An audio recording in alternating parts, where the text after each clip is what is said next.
আলহামদুলিল্লাহ, সমস্ত তারিফ, সমস্ত প্রশংসা সেই মহান আল্লাহর কাছে,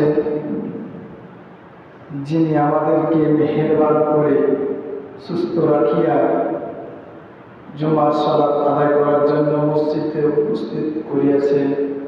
সেই মহান আল্লাহর কাছে আমরা শুকরিয়া আদায় করি। সবাই সকলে আলহামদুলিল্লাহ। লক্ষ কোটি দরুদ ও সালাম মানবতার শ্রেষ্ঠ বন্ধু, বিশ্বব্যাপী বিশ্ব নেতা, যে নবীর প্রতি কোরআন নামক হেদায়েত পথ এসেছে, সেই নবীর প্রতি আমরা দরুদ পেশ করি।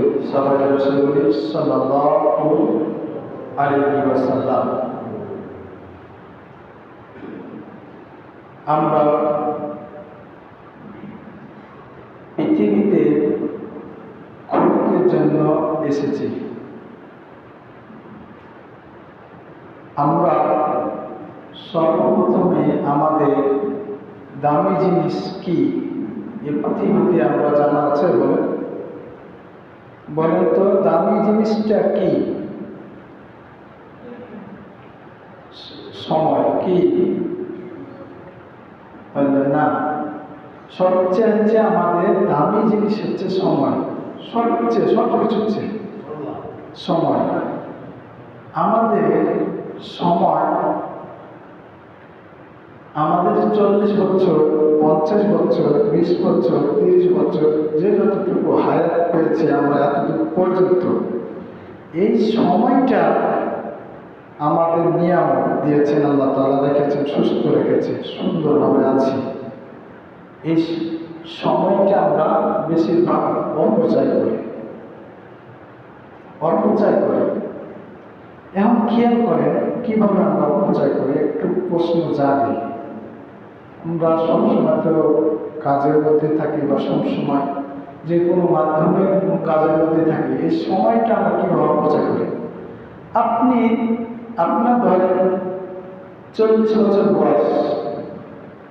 এই 40 বছর বয়সে আপনি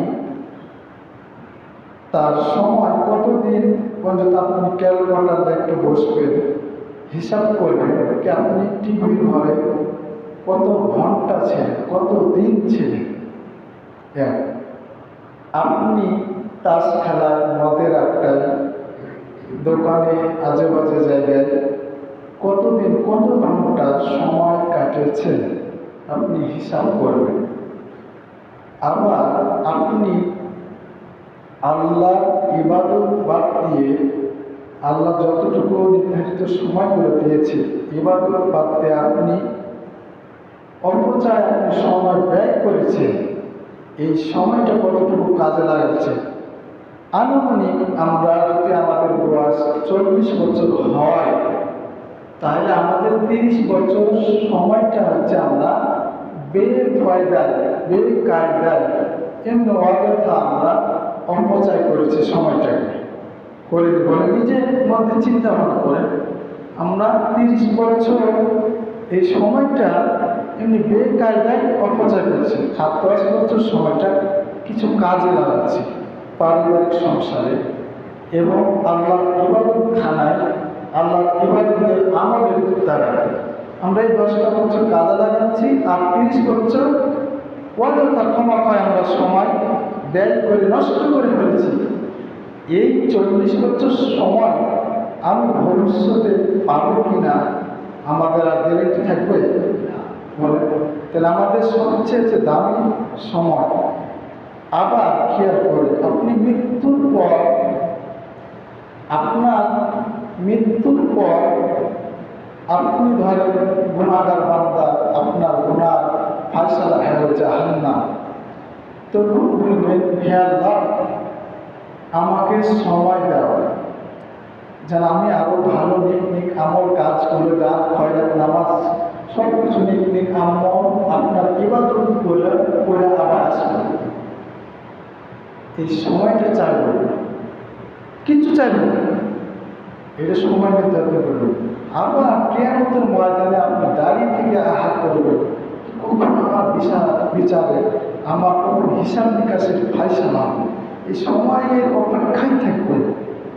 মানে আমাদের জন্ম থেকে মৃত্যু পর্যন্ত, মৃত্যুর পর আমাদের জান্নাত জাহান্নাম, এই হিসাব নিকাশ ফায়সালা পর্যন্ত আমাদের সময়ের মূল্যটা দিতে হয়, বা সময়ের মূল্য দিচ্ছে। সবসময় আল্লাহ তাআলা সবচেয়ে দামি জিনিসকে কসম খায় বলে, দৃষ্টান্ত দেয়, এই তোমাদের চোখ দিয়ে আঙ্গুল দিয়ে দেখিয়ে দেয় এত নিয়ামত দিয়েছি, তোমার কি এই নিয়ামতে কি তোমার শুকরিয়া আদায় করতে পারো না? সময়কে, যে কোনো জিনিস, দামি জিনিস আল্লাহ সবচেয়ে হচ্ছে সময় এবং বড়। এইসব জিনিসগুলো আল্লাহ পোষণ খেয়ে খেয়ে মানুষকে দৃষ্টান্ত দিয়ে বুঝিয়ে দিয়েছে। তাই আমরা সময় অপচয় করব না। সময় অপচয় আপনি ঘুরে পাবেন না। আমরা 40 বছর সময় পার করে নষ্ট করে ফেলেছি। এই সময় আমার ভাগ্য নসিবে এই মুহূর্তে আমি বাড়িতে যে দুপুরে খানা খেতে পারবো কিনা, এই মুহূর্তে মসজিদ থেকে বের হয়ে যেতে পারবো কিনা, আমাদের সময়ের কোনো গ্যারেন্টি নাই। সবচেয়ে আমরা সময়কে গুরুত্ব দেব সব কাজে। আপনি রিজিকের জন্য সন্ধান করছেন, আপনি এটা সময় করেন। আপনি ইবাদতের জন্য, আল্লাহ রাজি খুশির জন্য, নিজের আমলের জন্য সময় করছেন, করেন। কিন্তু নির্ধারিত সময়গুলো আমরা করব অপচয়, দোকান ঘাট, টিভি, যেখানে মদ, তাসের আড্ডা, জুয়ার আড্ডা, এসব কিছু আমরা সময়কে ব্যয় করে ফেলে, নষ্ট করে আমাদের কোনো লাভ নেই, আমরা সময় পাব না। আসুন, আমি একটা আয়াত তেলাওয়াত করেছি, 5 নম্বর সূরা মাইদা, 35 নম্বর আয়াত। সূরাটি নাযিল হয়েছিল মদিনাতে। এই আয়াতে আল্লাহ তাআলা বলছেন, আমাকে ভয় করো এবং তোমরা ওসিলা অনুসন্ধান করো আর তার পথে জিহাদ করো। একটা কথা বলল, আমাকে ভয় করো। কাকে বলছেন? আল্লাহ। কাকে? ইয়া আইয়ুহাল্লাযীনা আমানু তাকুল্লাহ, হে ঈমানদারগণ। ঈমানদারগণকে ডেকে ডেকে বলছে, হে ঈমানদারগণ, আমাকে ভয় করো। পৃথিবীর কাউকে ভয় করতে বলেননি। কাকে বলেছে? কারোকে ভয় করবে। ভয় করার তো একটা সিদ্ধান্ত আছে নাকি? উনি আমাদেরকে খাওয়াচ্ছে, উনি আমাদেরকে জীবনটা সুন্দরভাবে সুস্থ রেখেছে, উনি আমাদের অনেক নিয়ামত দান করেছে, উনি আমাদের আরাম করার জন্য রাত সৃষ্টি করেছে, উনি আমাদের রিজিকের জন্য দিন সৃষ্টি করেছে, উনি আমাদের খাবার বেঁচে থাকার জন্য অসংখ্য ফল ফুল খাবার নিয়ামতগুলো সৃষ্টি করেছে এবং আমাদেরকে মৃত্যুবরণ করবেন উনিকে আল্লাহ। সেই আল্লাহ আমার মৃত্যুবরণ করবেন এবং আমাকে জীবিত করবেন এবং আমাকে সৃষ্টি করেছে মায়ের গর্ভে এত সুন্দর কাঠামো তৈরি করে। তাকে ভয় করতে হবে। কাকে? তাকে। তাই আল্লাহকে ভয় করতে হচ্ছে।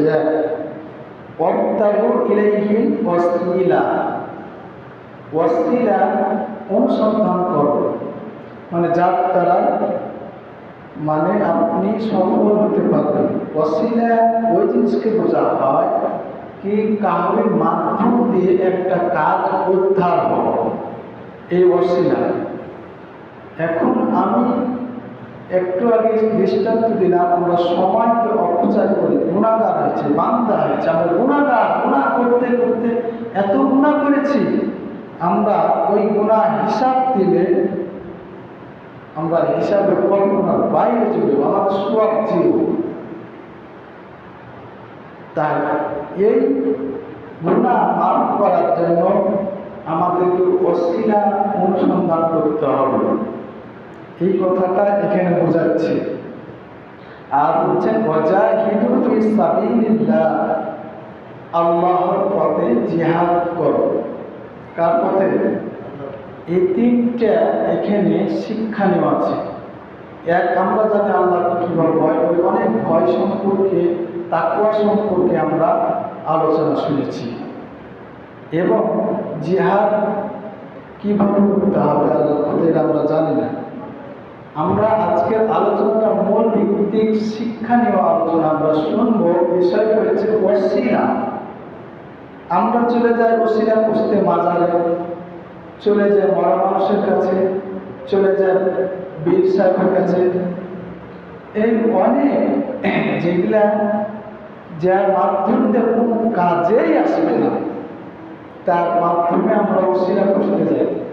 চলে যায় এত বড় বড় মুরগি, রান, আপেল, কমলা, বেদানা, টাকা পয়সা দিয়ে মরা মানুষের কাছে যে দিই, আর ওখানে চেষ্টা করি, আর তার কাছে চাই, হে বাবা আমাকে বাঁচাও, আমাকে সাফায়াত করো, তুমি না সাফায়াত করলে আর কে করতে হবে। তার মানে বুঝতে পেরেছেন, মরা মানুষের কাছে চাই। এই ওসিলা আমরা খুঁজি। আল্লাহ এইটাই তারা অনেক পীর মাজার তারা এই আয়াতের ব্যাখ্যা দেয়, ওসিলা বুঝতে পেরেছে আল্লাহ তাআলা।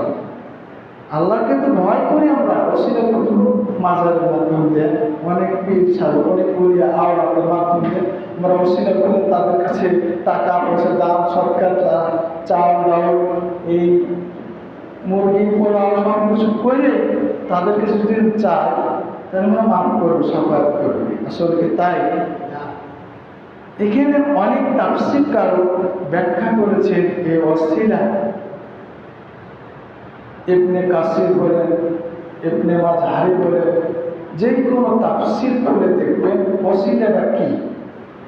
ওসিলা হচ্ছে ওই জিনিসকে বলা হয়, সেটা হচ্ছে কারোর মাধ্যম দিয়ে আপনি সাকসেসফুল হন, সফল হন, এটাকে বলা হয় ওসিলা। ওসিলা আমরা অর্থটা কি বুঝে নিলাম, ব্যাখ্যা পারিভাষিক কি আমরা বুঝলাম। ওসিলা কারোর মাধ্যম দিয়ে আমার সফলতা অর্জন করা বা সফল হওয়াটাই হচ্ছে ওসিলা। তাহলে আমরা ওসিলা খুঁজব তিন জায়গায়। তাফসীরে অনেক তাফসীরে ব্যাখ্যা করেছেন এই ওসিলা হচ্ছে তিন জায়গায় খুঁজতে হবে। কয় জায়গায় অনুসন্ধান করবো? ওসিলা করতে হবে তিন জায়গায়। কয় জায়গায়?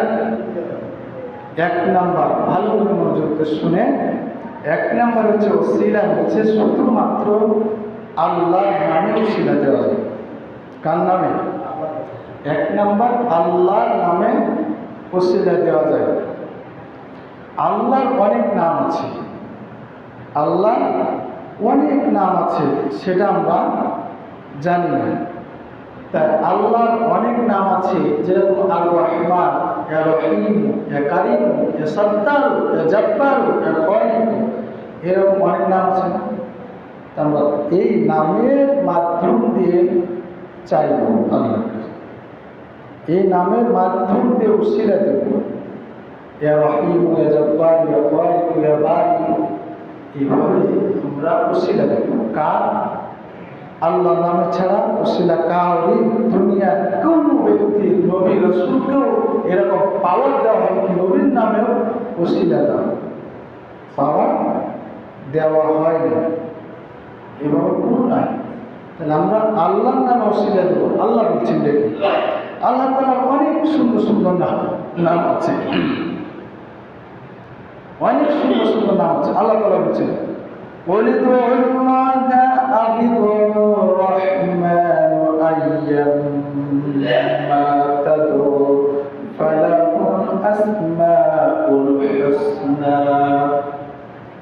বলো তোমার আল্লাহ নামে আহ্বান করো অথবা রহমানের নামে আহ্বান করো, তোমরা যেই নামে আহ্বান করো না কেন, আল্লাহর অনেক সুন্দর সুন্দর নাম আছে, অনেক সুন্দর সুন্দর নাম আছে।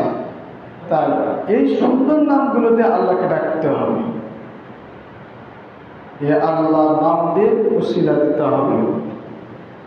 শুধু তাই না, আরো আল্লাহ তাআলা দৃষ্টান্ত দিচ্ছেন, বলছেন হুয়াল্লাহুল্লাযী লা ইলাহা ইল্লা হু আল মালিকুল কুদ্দুসুস সালামুল মুমিনুল মুহাইমিনুল আজিজুল জাব্বারুল মুতাকাব্বির সুবহানাল্লাহি আম্মা ইউশরিকুন। হুয়াল্লাহুল্লাযী লা ইলাহা ইল্লা হু, তিনি আল্লাহ, যিনি ছাড়া কোনো মাবুদ নাই। আল মালিকুল কুদ্দুসুস সালামুল মুমিনুল মুহাইমিনুল আজিজুল জাব্বারুল মুতাকাব্বির, তিনি নিরাপত্তাকারী, রক্ষাকর্তাকারী, মুক্তকারী। এই যে আল্লাহর নাম অনেক আছে, এই নামের ওসিলা দিয়ে আমরা কি করব? আমরা সফলতা, কামিয়াবি হওয়ার চেষ্টা করব। কার নামে? আল্লাহর নামে আমরা ওসিলা গ্রহণ করব। বোঝা গেল তো? এক ওসিলা কি বললাম? বলেন, ওসিলা কি বললাম? আপনারা কি আমার কথা বুঝতে পারেন? বোঝা যায়? বলেন না কেন, তো দেন না কেন? আমি তো এই আমার মনে হয় এখানে আসা 3 বছর হতে আসতো না কাকা, 3 বছর আসা হলো। আসা 3 বছরই কাহরের মুখ মনে হচ্ছে আমি কবরস্থানে আমি কথা বলি, কবরের মানুষ হচ্ছে মরা মানুষ, মানে এরা কথা বলতে মানে আল্লাহ জবান বন্ধ করেছে। আমি তো এত আস্তে, আজকের দিনটা আমি একটু আস্তে আস্তে কথা বলছি, আমি মাপে মাপা কথা বলছি, ধীরে ধীরে কথা বলছি, যেন মানুষটা বুঝতে পারে আমার কথা, ঝটপট করে কথা বলছেন। আমি বোঝাতে চাচ্ছি কি ওসিলা কি? ওসিলা আল্লাহ তাআলা অনুসন্ধান করতে বলছে। আমরা ওসিলা অনুসন্ধান করতে যাই, মাজার, পীর, মরা মানুষের কাছে যাই, অনেক টাকা পয়সা দান খয়রাত করে আসি, তার উপরে সেজদা করে আসি, এগুলো করি। তার জন্য ওখানে ওসিলা পাওয়া যায় না। আল্লাহ নিজের চোখে দৃষ্টান্তে কোরআন থেকে বলে দিচ্ছেন আল্লাহকে ওসিলা ওখানে পাওয়া যায় না। ওসিলা কোন জায়গায় পাওয়া যায়? ওসিলা কি? ওসিলা হচ্ছে কামড়ির মাধ্যম দিয়ে, কোনো মাধ্যম দিয়ে সফলতা অর্জন করাকে বলা হয় ওসিলা। সোজা কথা, কোনো মাধ্যম দিয়ে, কারোর মাধ্যম দিয়ে আমার সফলতা, আমার পাপ, আমার গুনাহ এই সব মিশিয়ে দেওয়া এবং আমার সফলতা অর্জন করাটা হচ্ছে ওসিলা। এই ওসিলাটা 1 নাম্বার করতে হবে কার কাছে? আল্লাহর কাছে। কার কাছে? আল্লাহর কাছে। এই আল্লাহর কাছে ওসিলা ধরতে হবে। আমরা নামাজ পড়লাম, নামাজ পড়বো আল্লাহর কাছে, ইয়া রহিম ইয়া জাব্বার ইয়া খালিক ইয়া রহমান ইয়া রহিম, এই নামগুলোর মাধ্যম দিয়ে চাই ওসিলা, সফলতা চাই। যেরকম আমরা কাজ করার সময় বিসমিল্লাহির রহমানির রহিম, এই যে আল্লাহর ওসিলা দিয়ে তো আমরা কাজ শুরু করি, আবার শেষ করে কি আলহামদুলিল্লাহ। এই তো এইভাবেই তো আমাদের ওসিলা মাধ্যমটা যদি চাই করি তাহলে আমার সফল হবে। কোনো জায়গায় কারোর নাম দিয়ে, কোনো নবীর নাম দিয়ে, কোনো কারোর নাম দিয়ে ওসিলা করা যাবে। এই 1 নাম্বার। 2 নাম্বার হচ্ছে ওসিলা দেওয়া যায় এই মাধ্যমে জীবিত নেককার যারা, তাদের নামে ওসিলা দেওয়া যায়। জীবিত নেককার, জীবিত নেককার। এখন আমরা মরা নেককারকে যাই, বলি খুঁজি, মরে গেছে, ওখানে যাই, ওখানে ওসিলা চাই। এখানে বলছেন জীবিত নেককার যারা, তাদের নামে ওসিলা করবে। একটা ঘটনা বলে, একটা হাদিস বলে, হযরত ওমর রাদিয়াল্লাহু আনহু সময়, সেই জামানায় মদিনায় বৃষ্টি বন্ধ ছিল। মদিনায় বৃষ্টি বন্ধ ছিল। তিনি হযরত নবী চাচা হযরতে আব্বাসের হাত ধরে নিয়ে গেলেন আর বললেন, উহুদ পাহাড়ের পদদেশে যে ইস্তেকার নামাজ আদায় করলেন। আদায় করার পর এই যে হযরতে আব্বাসের হাত ধরে নিয়ে গেলেন, এই নামের ওসিলায় তারা দোয়া করলেন, হে আল্লাহ, আমাদের তো নবী নাই, আমাদের নবী দুনিয়া ছেড়ে চলে গেছে। নবীর কাছে যেত, মাজারে ওই নবী কবরে যেত, ওসিলা চাইতে পারতো না।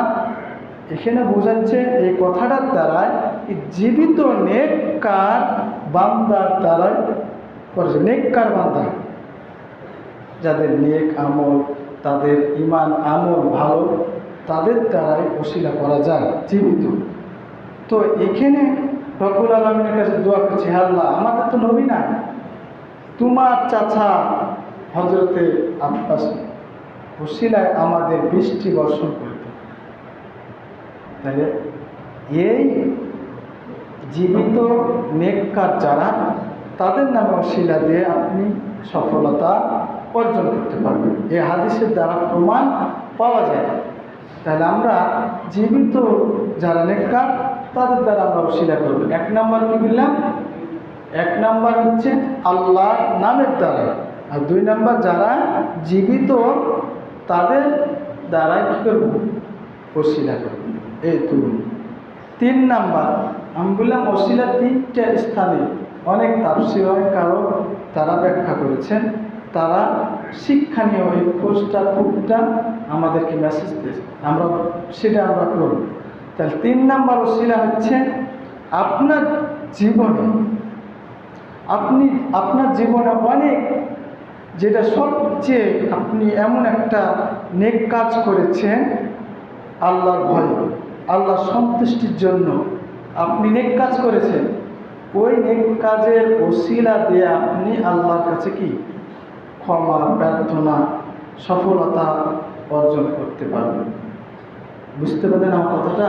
আমি বললাম তিন নাম্বার কি, আপনি জীবনে অনেক, যেরকম আপনি এক জায়গায় পানি খাওয়ার ব্যবস্থা ছিল না, পানি খাওয়ার ব্যবস্থা করেছে, কল, টিউবওয়েল, পানি খাওয়ার ব্যবস্থা করেছেন। অনেক গরিব মানুষ, তারা পানি খেতে পারছেন, এটা একটা নেক কাজ না?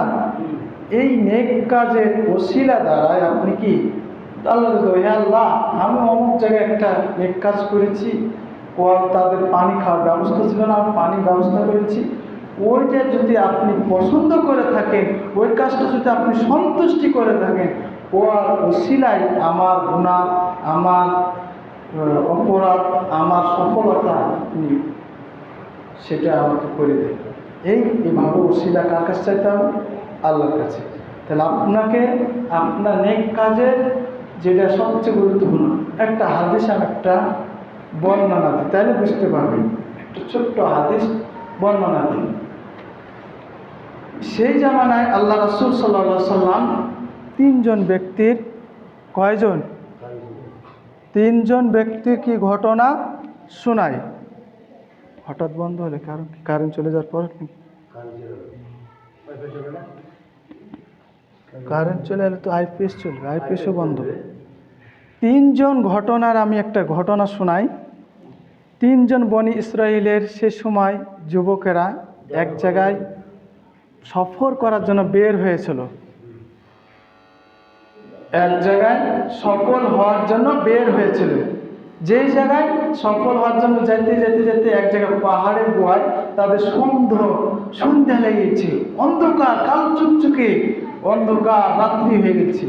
তারা বলছে কি, এই সময় যদি আমরা যাই, বাড়ি যেতে পারবো না, এই সময় আমাদের সাপ বিচ্ছু বা আমাদের ক্ষয়ক্ষতি হতে পারে, তা আমরা এক জায়গায় গুহায় যেয়ে আমরা কি করবো? আমরা আশ্রয় দেব। সেই জায়গায় গুহায় যে আমরা কি করবো? আশ্রয় দেব। আশ্রয় নেওয়ার পর আমরা বাড়ি যাব। তার মধ্যে ওই সময় এমন বৃষ্টি বর্ষণ হতে লাগলো, ওই বৃষ্টি বর্ষণে আল্লাহ তাআলার নির্দেশে একটি পাহাড়ের উপরে গুহায় পাথর চেপে গেল, পাথরে বন্দী হয়ে গেল। কয়জন ব্যক্তি? তিনজন ব্যক্তি। এটা আল্লাহ রাসূল সাল্লাল্লাহু আলাইহি ওয়াসাল্লাম শোনায়, সে জামানার বনী ইসরাইলের তিনজন ব্যক্তির ঘটনা শোনাচ্ছি সাহাবীদেরকে। সেই সময় ওই পাহাড়ে পাথর এসে ফ্যান বন্ধ করে দিতে, সে সময় পাহাড়ের পাথরে এসে বন্ধ হয়ে গেল গুহায়, তাহলে তারা বিপদে পড়ে গেছে। কিসে বিপদে পড়ে গেছে? পাহাড়কে, ওই পাথরটাকে অনেক চেষ্টা করছে তারা ওখানে বাঁচার জন্য, কিন্তু পারছেন না। তাই এই আল্লাহ রাসূল সাল্লাল্লাহু আলাইহি ওয়াসাল্লাম এই জামানার ঘটনাগুলো শোনাচ্ছেন, তখন বলছে কি করা যায়। তারা তিনজন ব্যক্তি শুনেছে, তারা তিনজন পরামর্শকে জাবাল, তারা পাহাড়ের মধ্যে তারা গুহায় পড়ে গেছে। আর ওই গুহায় কি হলো, ওই পাহাড়ের মধ্যে পাথরটা, জাবালের মধ্যে পাথরটা বন্ধ হয়ে তারা বন্দী হয়েছে। তারা তিনজন আল্লাহ ঘোষণা করছি কিভাবে আমরা এখানে আত্মরক্ষা করতে পারি, কিভাবে বাঁচতে পারি। তো সেই সময় বলছে, আমরা ওই যে একটা হাদিস আমরা আল্লাহ রাসূলের মুখে শুনেছি, কি যারা কি নেক কাজ করে, ওই নেক কাজ আল্লাহকে সন্তুষ্ট করার জন্য করেছি, ওই নেক কাজের ওসিলার দ্বারা আমরা দোয়া করি আল্লাহর কাছে, তাছাড়া আমাদের উপায় নাই।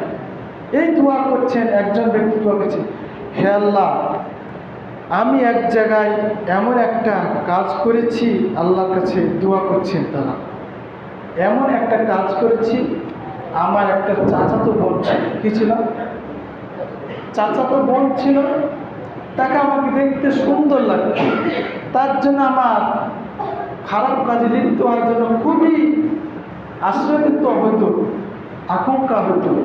সেই সময় অনেক চেষ্টা করছি, কিন্তু আমি পারি নাই। কিন্তু সেই সময়, ওই সময় একটা দুর্ভিক্ষ আসলো, তাদের অভাব বন্টন আসলো। তো ওই অভাব বন্টনের সময় উনি দিয়েছিলেন 1-1.5 হাত টাকা পয়সা কিছু দিয়ে তাকে সাহায্য করেছিলেন। কিসের শর্তে? ওই যেন আমার সাথে সঙ্গ হয়, এর শর্তে দিয়েছিল, তাকে সাহায্য করেছিল। এই সাহায্য করার সময় তখন ওই কাজ মতন তার সঙ্গ সময়, তখন আর চাচাতো বলেছিল, ইত্তাকুল্লাহ, তুমি কি আল্লাহকে ভয় করো না? তখন বলছি যে আমি ভয় করি। ওই আল্লাহর নাম শব্দটা শোনার সাথে সাথে, আল্লাহ তোমাকে আমি ভয় করেছি, ওই ভয় করাতে আমি চাচাতো বোনের সাথে আমি সঙ্গ করি না, তোমার ভয়ে আমি সেখান থেকে ফিরে চলে এসেছি। তুমি যদি এই কাজটা, আমি তোর পরবর্তীতে আমি 1-1.5 হাত তাকে সাহায্য করো, সেটাও নেই না, যদি তুমি এটা পছন্দ করে থাকো, যদি আমার এটা কবুল করে থাকো, তাহলে তুমি কী করো, আমাকে সেই ওসিলায় আমার এইখান থেকে হেফাজত করো, আমাকে রক্ষা করো। আল্লাহর কাছে এইভাবে প্রার্থনা করবেন। তখন কি হলো, পাথরটা একটু সরে গেল। আরেকজন ব্যক্তি, একজনের গেল, আরেকজন ব্যক্তি দোয়া করছি, হে আল্লাহ, আমি অনেক দুধ গ্রহণ করি, কি করি, দুধ গ্রহণ করি। এই গ্রহণ করার পর সর্বপ্রথমে আমার আম্মাকে খাওয়াই। কাকে? আম্মাকে খাওয়াই। আমার পরিবার, ছেলে মেয়ে কি কাউকে না, সর্বপ্রথম আমার আম্মাকে খাওয়াই। এক সময় আমি গ্রহণ করতে যে আমার অনেক রাত হয়ে গেছিল, আসতে অনেক রাত হয়ে গেছিল। রাত হয়ে যাওয়ার পর আমার আম্মা শুয়ে গেছে, ঘুমিয়ে গেছে। তখন আমরা ওই পিয়ালাটা, ওই বাটিতে আমি দুধ নিয়ে দাঁড়িয়ে আছি, সারা রাত দাঁড়িয়েছিলাম। ফজর হয়ে গেল, তার ফজরের পর আমার আম্মা উঠে, তারপর আমি তাকে দুধ পান করে, তারপর আমি আমার পরিবার পরিজনকে, ছেলে মেয়েকে, আত্মীয় স্বজনকে খাওয়াই। আল্লাহর কাছে দোয়া করছি, হে আল্লাহ, যদি ওই আমার ওই কাজটা আপনাকে সন্তুষ্টি করার জন্য, কোন আয়াতের ফলো করেছে, আল্লাহ তা'বুদু ইল্লা ইয়াহু ওয়া বিল ওয়ালিদাইনি ইহসানা, এই আয়াতের ফলো কি বলছে, কি আল্লাহ, তুমি তো বলেছ কি সবচেয়ে হচ্ছে আমার ইবাদতের পর আমার পিতামাতার ইবাদত করো। এই ইবাদতের মাধ্যমে যদি, আমার ওই নেক কাজের মাধ্যমে যদি তুমি খুশি হয়ে থাকো, আমাকে ওই নেক কাজের মাধ্যম দিয়ে আমাকে এখান থেকে রক্ষা করো। আল্লাহর কাছে চাচ্ছেন ওসিলা। তখন কি হলো, আর একটু পাথর সরে গেল। 3 নম্বর ব্যক্তি দোয়া করছেন, হে আল্লাহ, আমি একটা কাজ করেছিলাম, আমি অনেক শ্রমিক আমি নিয়োগ করেছিলাম, নিয়োগের সময় আমার অনেক শ্রমিক ছিল, সবাইকে টাকা দিয়েছি, তারা টাকা না চলে গেছেন। একজন শ্রমিক টাকা নেন না, চলে গেছেন। ওই 500 টাকা যত টাকা হোক ওই শ্রমিকের টাকা দিয়ে আমি একটা ছাগল কিনেছিলাম। কয় কি, একটা ছাগল কেনার পর দেখা যায় কি 100টা এত ছাগল হয়েছে, খামার হয়ে গেছে, 100টা ছাগল উৎপন্ন হয়েছে। তখন উনি ব্যক্তি পরবর্তীতে এসে চাইছে আমার মজুরিটা দাও। তখন ওনাকে আমি বলছিলাম কি, এই যে তোমার মজুরি হচ্ছে, এই যে পাল দেখতে পাচ্ছ না ছাগল, এই সব পালগুলো হচ্ছে তোমার। উনি বিশ্বাস করছে না, মনে করছে ঠাট্টা রূপ, এরকম বিশ্বাস করছে না। তারপর হ্যাঁ তোমার, এটা তোমার মজুরির টাকা দিয়ে একটা ছাগল কিনেছেন, ছাগল কেনার পর অনেক পাল হয়েছে তোমার এই ছাগল টাকাতে, তোমার এটা সম্পদ, তোমার মজুরি। তখন আল্লাহর কাছে দোয়া আছে, হে আল্লাহ, তোমাকে পছন্দ করার জন্য, তোমাকে খুশি করার জন্য আমি এই কাজটা করেছি। এই কাজের ওসিলায়, এই নেককারের ওসিলায় আমাকে কি করো, হেফাজত করো। তখন আল্লাহ তাআলা পাথরটা পুরা সরিয়ে দিলেন। 3 জন ব্যক্তি আটকা পড়েছিলেন বিপদের মধ্যে, তারা হেফাজত হলো, তারা ক্ষমা পাইল, তারা কি হলো, সফল হলো, তো বেঁচে গেল। তাহলে আল্লাহ তাআলা আমাদেরকে ওসিলা চাইছেন কয়টা? আমরা ওসিলা বলছি কি আমাদের সফল হওয়া, কারোর মাধ্যম দিয়ে হোক, ওসিলায় সফল হওয়ার কাজ হচ্ছে 3 জায়গায়। এক জায়গায় কি বললাম, আল্লাহর নামে। 2 নাম্বার হচ্ছে আপনার যারা জীবিত নেককার বান্দা তাদের নামে, এবং আপনি যে নেক কাজ আল্লাহকে সন্তুষ্টি করার জন্য করেছেন, ওই আল্লাহকে সন্তুষ্টি করার জন্য যে নেক কাজটা করেছেন, ওই নেক কাজের ওসিলা দিয়ে আপনি সফল হতে হবে। তাহলে আমরা ওসিলা কি বুঝতে পারলাম? এতটুকু আমরা আজকের বিষয় আলোচনা ছিল ওসিলা কি, ওসিলা আমরা কিভাবে করব, এই আলোচনা আমরা সংক্ষিপ্ত তাফসীর কোরআন থেকে আমরা শুনলাম। আল্লাহ তাআলা যেন আমাদেরকে ভুল জায়গায় যে আমরা সফল হতে পারবো না, সেই জায়গায় যেন না নিয়ে যায়, এবং যেইটা আমাদের আল্লাহ নির্দেশ দিয়েছেন কোরআন হাদিস থেকে, সে আমলগুলো করার তৌফিক দান করুন। সবাই জোরে সোরে বলে আমিন।